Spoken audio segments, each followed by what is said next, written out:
एक साधु थे। उनका न कोई आश्रम था, न कोई धर्मशाला, न कोई ठिकाना। जहाँ रात होती वहीं ठहर जाते और भिक्षा से जो मिलता भगवान का भोग लगाते। वृंदावन की दो गोपियाँ जिन्होंने कभी भगवान के दर्शन नहीं किए, न कभी मंदिर गई, प्रातः मक्खन गागर में भरकर लेकर जाती और अपनी गृहस्थी में मगन रहती। दोनों गोपियों ने ये सुन रखा था कि साधु संतों के पास झोली में भगवान रहते हैं। एक दिन दोनों अपना दधी बेचकर यमुना के निकट आई। वहां देखा कि एक साधु अपनी झोली रखकर संध्या वंदन हेतु स्नान करने गए हैं। झोली एक वृक्ष के नीचे रखी है। कौतूहलवश झोली में भगवान है, भगवान कैसे है, इस दृष्टि से दोनों ने चुपके से झोली उठाई और सारा सामान बिखेर दिया, पर भगवान नहीं मिले। तभी उनकी नज़र एक डिब्बे पर पड़ी। डिब्बा खोला तो देखा कि लड्डू गोपाल डिब्बे में बंद है। एक सखी बोली, यही भगवान है। दूसरी बोली, कितने निर्दयी है ये सन्यासी, भगवान को बंद करके रखा है।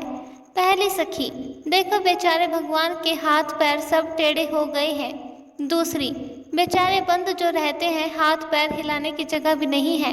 अब दोनों ने लड्डू गोपाल को उठाया। बोली, भगवान जी अब परेशान न हो, अपने हाथ पैर सीधे कर लो और हम दही खिलाते हैं, खा लो, भूखे भी होंगे।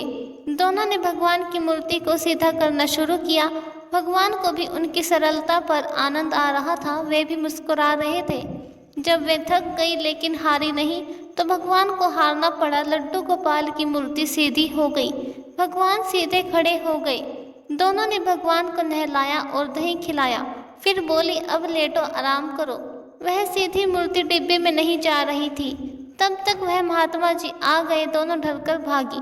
महात्मा जी ने सोचा कि कुछ लेकर भागी है, वह उनके पीछे दौड़े, लेकिन उन तक पहुंच नहीं पाए। लौटकर झोली देखी तो हतप्रभ रह गए। भगवान लड्डू गोपाल खड़े हंस रहे थे। महात्मा सारी बात समझ गए। वे भगवान के चरणों में गिरकर रोने लगे। वो खोजते हुए उन गोपियों के घर गए, उनके भी चरण पकड़कर रोने लगे। धन्य हो तुम दोनों, आज तुम्हारे कारण भगवान के दर्शन हो गए।